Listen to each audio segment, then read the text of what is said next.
Barrister گوہر عمر ایوب صاحب یہاں پہنچے ہیں. ایک دم سے ججز کا بولنا کس طرح اشارہ ہے؟ رب کا حکم ہے، رب کا حکم ہے، ضمیر جاگ گیا ساروں کا. سر تحریک انصاف کا کیا موقف ہے اس حوالے سے؟ ہمارا بڑا کلیئر موقف ہے. ہم کہتے ہیں کہ جو اعلیٰ عدلیہ سپریم جوڈیشل کاؤنسل اور سارے وہ ایک دم ایکشن لیں. یہ پاکستان کی تاریخ میں ایک بہت بڑا ایک واقعہ ہوا ہے جہاں پہ کلیئرلی 6 ججز جو ہیں وہ اٹھ کے انہوں نے کہا ہے کہ ان کے ساتھ زیادتی ہو رہی ہے، ان پہ پریشر ڈالا جا رہا ہے کہ قیدی نمبر 804 یعنی کہ وزیر اعظم عمران خان صاحب کے کیسز کے اوپر ان پہ دباؤ ڈالا جا رہا تھا. اور جو اس وقت جو ہمارا بیانیہ جس پہ ہمارے یہاں پہ چیئرمین صاحب موجود ہیں، ہر پوائنٹ پہ انہوں نے یہ بات اٹھائی ہے کہ یہاں پہ مداخلت کی جا رہی ہے، دباؤ آیا جا رہا ہے. اسی لیے آپ کے 6-7 دنوں میں 3 فیصلے آپ کے عدت کیس کا، آپ کا توشہ خانہ کیس کا، آپ کا سائفر کیس کا یہ اجلت میں ہوئے. یہ قانونی طور پہ غلط تھے اور لہٰذا ان کو بری کرنا چاہیے عمران خان صاحب کو. ان کو ناجائز طور پہ وزیر اعظم عمران خان صاحب کو، بشرا بی بی کا توشہ خانہ سے کوئی لینا دینا نہیں، کسی اور چیز سے لینا دینا نہیں.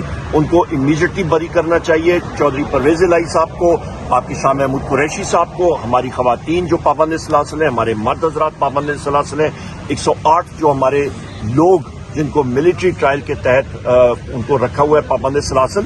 ایک سویلین کو ملٹری ٹرائل کے تحت آپ کر ہی نہیں سکتے ہیں. تو لہٰذا یہ ساری چیزیں جو ہیں یہ کھولنی پڑیں گی اور جوڈیشری کو اپنا موقف لینا پڑے گا. ایک لیٹن کی وہ ایک فریز ہے، اس کو کہتے ہیں کارپے ڈیم، سیز دا مومنٹ. یہ وہ موقع ہے جہاں پہ آپ نے اپنے جو فنکشن ہے ریاست کا وہ آپ نے ڈیفائن کرنا ہے کہ کون سا ادارہ کہاں پہ کام کرے گا.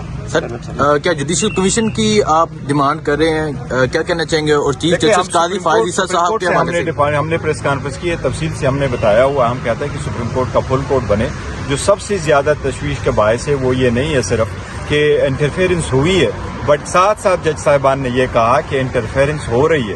اس لیے ہم چاہتے ہیں کہ سپریم کورٹ کرے. اگر اسلام آباد ہائی کورٹ میں ہوئی تو اسی طرح پشاور میں ہوئی ہوگی، اسی طرح لاہور میں ہوئی ہوگی، اسی طرح سندھ اور بلوچستان میں ہوئی ہوگی. آپ لوگوں نے دیکھا، اور لوور کورٹس میں ہوئی ہے. لہٰذا یہ بہت امپورٹنٹ میٹر ہے. یہ سیاست کا نہیں، یہ عوام کی بنیادی حقوق اور 25 کروڑ عوام کے حقوق اور یہ جو آئین کا مسئلہ ہے. اس لیے سپریم کورٹ کو یہ ہر حال میں اس میٹر کو انجام تک پہنچانا. سر حامد خان صاحب نے استعفے کا مطالبہ کیا ہے چیف جسٹس اسلام آباد ہائی کورٹ، تو کیا یہ تحریک انصاف کا مطالبہ ہے یا صرف ان اکیلے کا مطالبہ ہے؟ دیکھیں فی الحال انہوں نے مطالبہ کیا ہے، تو اگر انہوں نے مطالبہ کیا ہے تو صحیح ہے. ایک بات تو ضرور دیکھنی ہے کہ اگر جج صاحب کے سامنے کوئی نوٹس لے کے آ جاتا ہے جج صاحبان کو پروٹیکشن دینا، تو یہ ساری عدلیہ کا ہے. فی الحال یہ انہی کا مطالبہ ہے.